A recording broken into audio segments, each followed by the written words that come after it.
Greetings, everyone, and welcome to another edition of Future Talks. I'm your host, Michael Matsuda, the superintendent of the Anaheim Union High School District. And as our 8,000 plus podcast listeners know, this show is dedicated to the future of education across America. And today we are very lucky to have some amazing leaders in this space. They're Cory Stadther and Dominik Blanchet. Cory is the director of downloadable content through a company called Lifeboat, and Dominik's assistant director. And Lifeboat is a company that helps build out spaces for students and for members of the public to create an alternative world through Minecraft. And it's a worldwide, everybody knows that name is a worldwide name. And it's a game that's really popular, but it's much more than a game. So let's dive right in, and we'll start with Cory, and who's the director of downloadable content. I've never met someone like that. So could you tell us a little bit about your role in the educational branch of Lifeboat?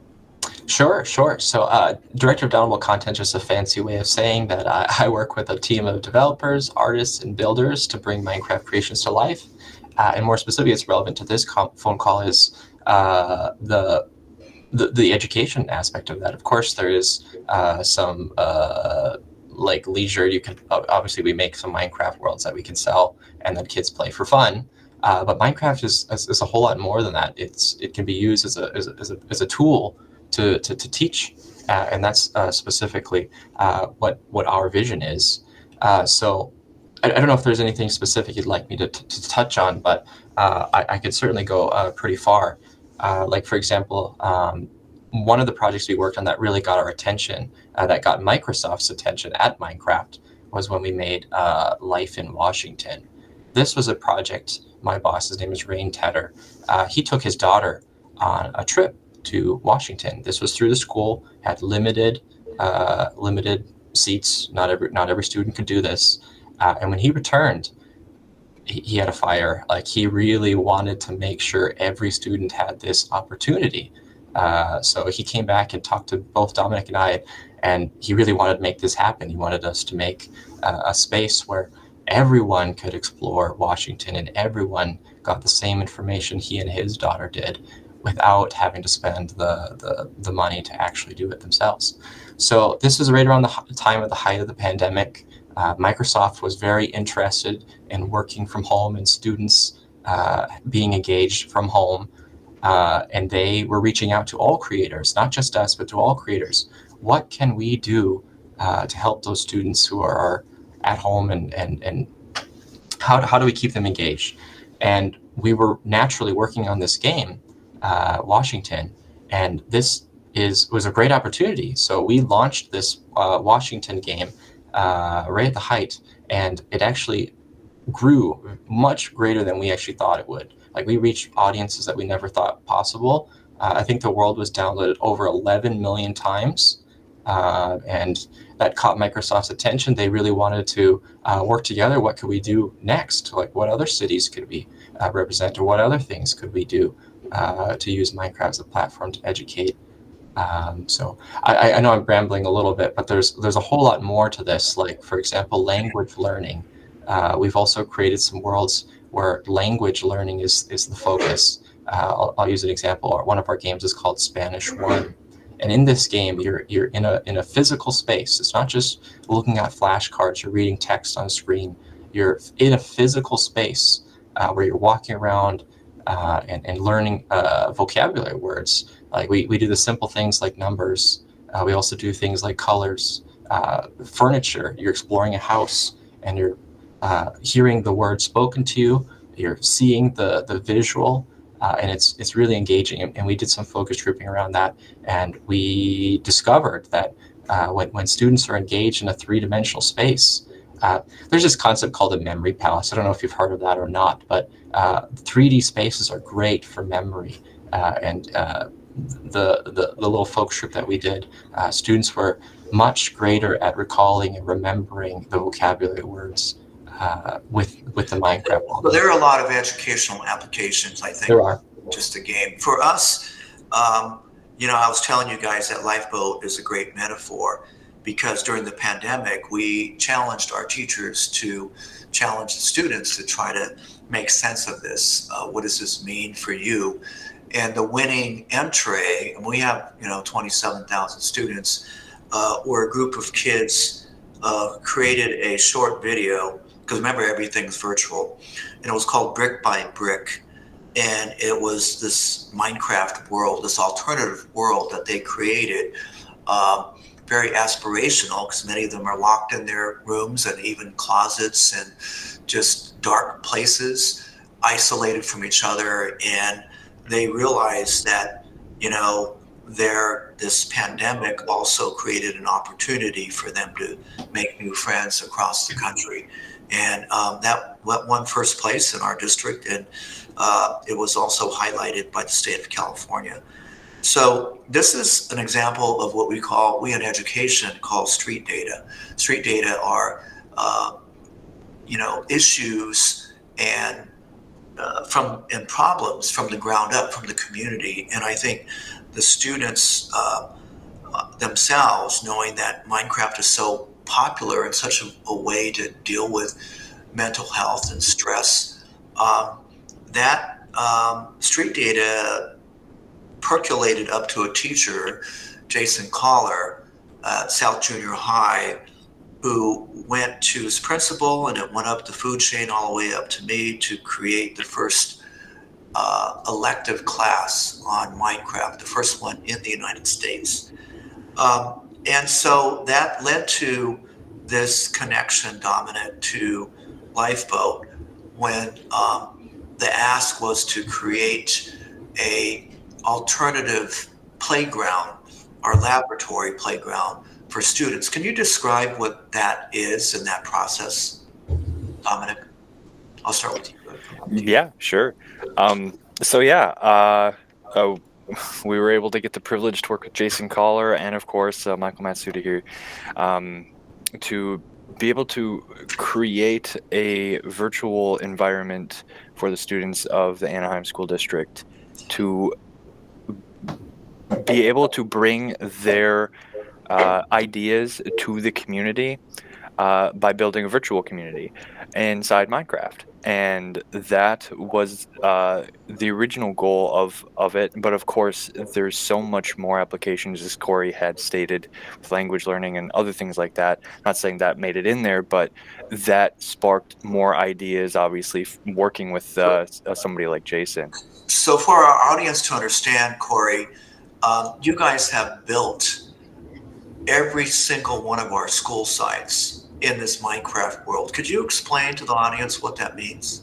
Yeah, so we basically recreated the school district as best we could. Of course, we can't build every home, every house to represent all of it, but we could build all of the schools. And we also have landmarks and things like parks, highways, and other recognizable places to help build the surroundings.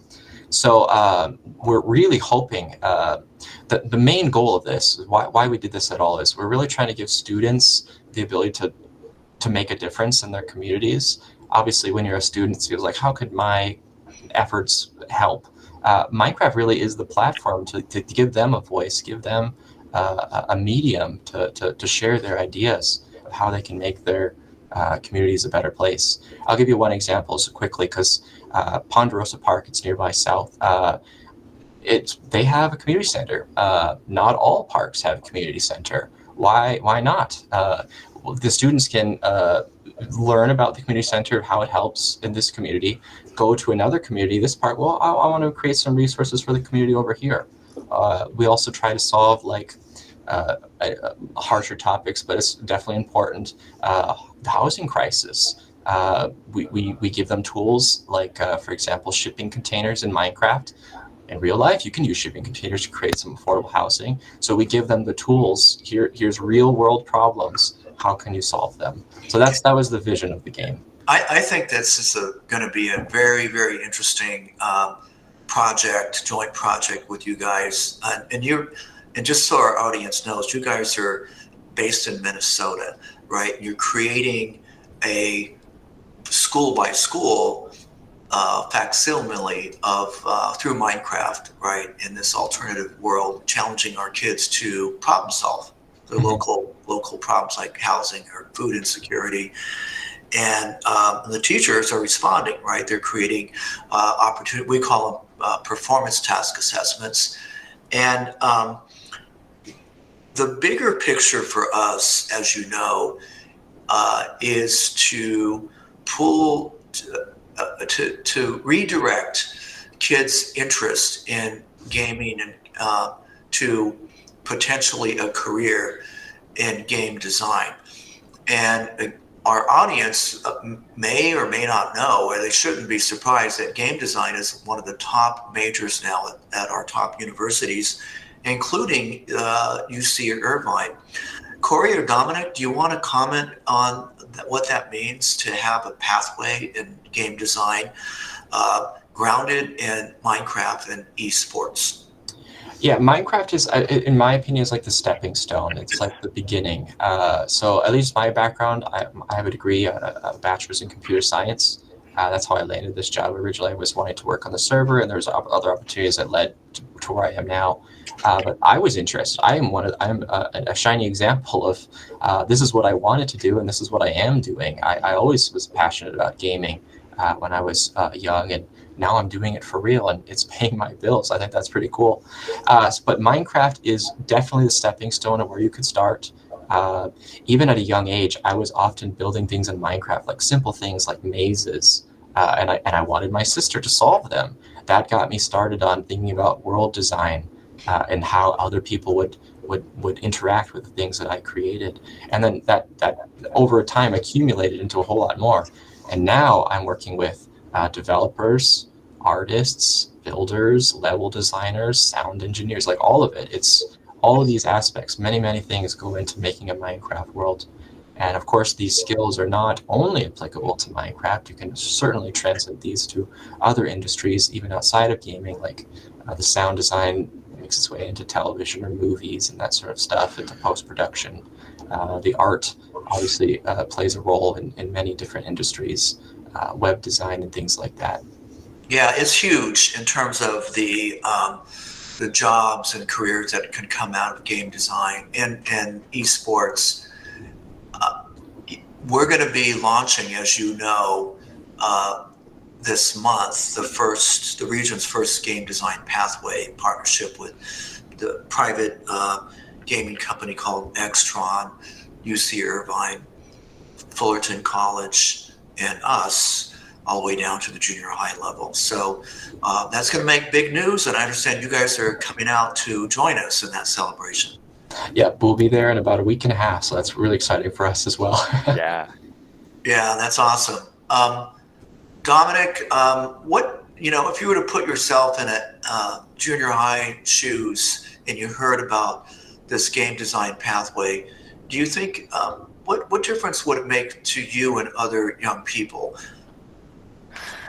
I think it would make a huge difference. I definitely did not have a whole ton of opportunities in that range of just really tech. There was some tech stuff in high school, junior high, but not a lot.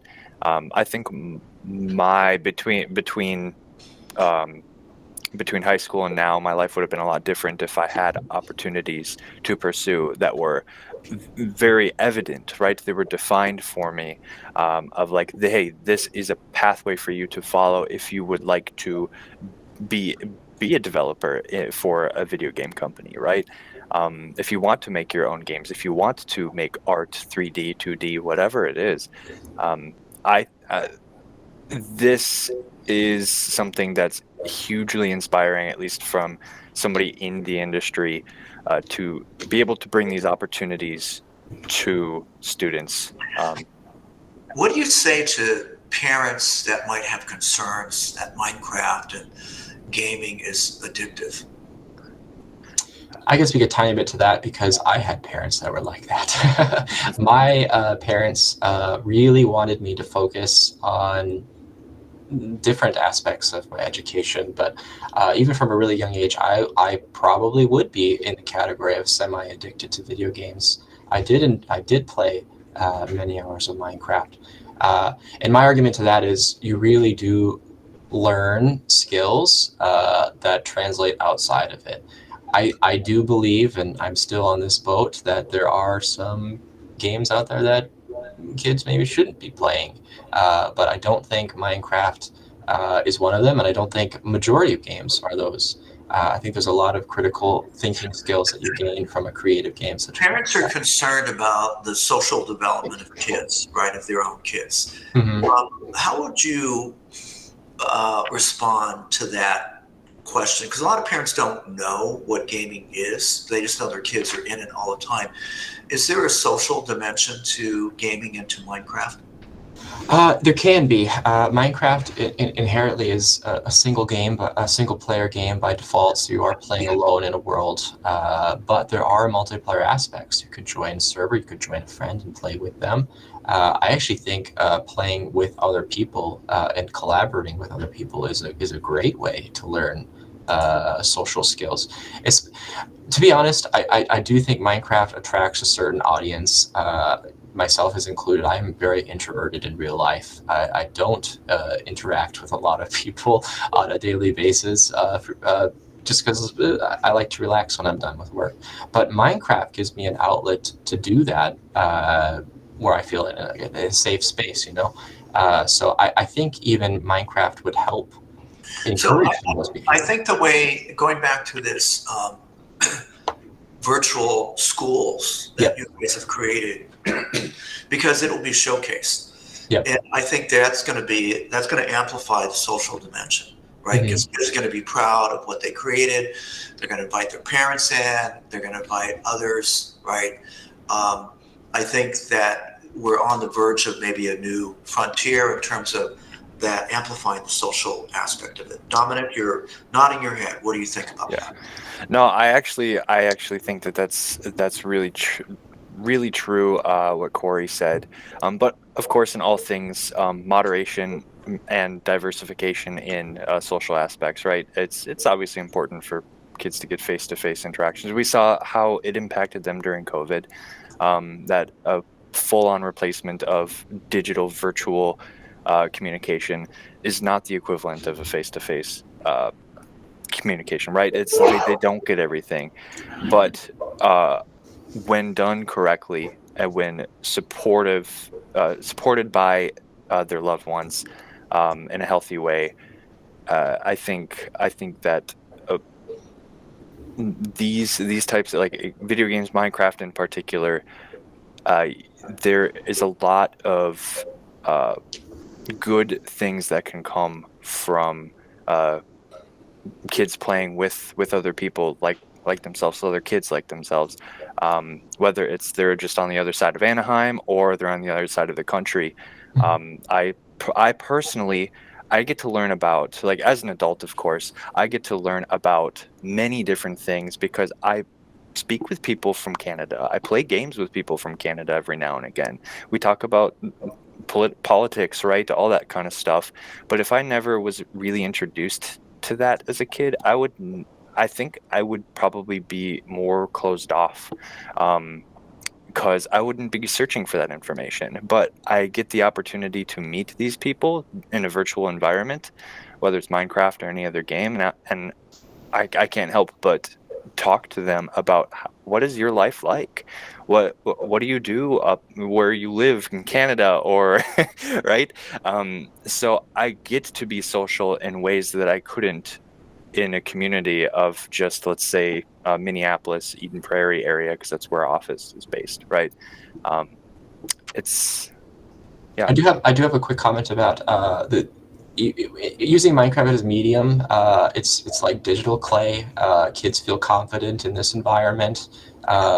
You often, this isn't surprising through my experience, you often get kids who are quiet in the classroom, who are very excited and vocal about playing Minecraft. So where you can't get them to be excited about learning through reading a book or a textbook. And you're right. When they feel accomplished and they've done something that they feel is worthy of sharing, they are very passionate about it. They'll want to share it with their parents. They'll want to share it with their classmates. They'll want to do a presentation and share what they've built. That is very evident. Even on our Minecraft server, we have a creative mode where you can build anything. It's not inherently educational. It's just you can build anything you want. We see a lot of, I need to show everyone what I've done. So I think that's a really cool aspect. How big is Minecraft worldwide? It's huge. It's actually peaking even right now. The Minecraft movie just launched. I think Minecraft is more popular than it ever has been right now, and I don't see that stopping. I think it's going to continue to grow at this point. Is there any idea of how big the market is? I'm not 100% sure. I'm the wrong person to ask, but this is tens of millions of players online at a time. So like across the month, I'm sure you get lots and lots of unique users. On our server alone, I know that we achieve hundreds of thousands of people per month, and that's a very small fraction of the market. So I just did a quick little search just to answer that question. Before the Minecraft movie, Minecraft was the highest gross, most sold of copies of the game of all time for the entire video game industry. Yeah, there's no game bigger than it. No game bigger than it, and like Cory said, it's not slowing down. The Minecraft movie just I think there's a Netflix series coming out soon, which also could heighten the popularity. So I just don't see it slowing down anytime soon. We are very proud of our partnership with Lifeboat and with you, Cory and Dominik in particular, because I think we are on the verge of new ground for the convergence between Minecraft and education and problem solving and careers. There's going to be a lot of attention on what the kids create in the coming year, and looking forward to seeing both of you in person in a couple of weeks in Anaheim. So on behalf of all of our listeners, thank you so much. Thank you. Really appreciate it. Thanks.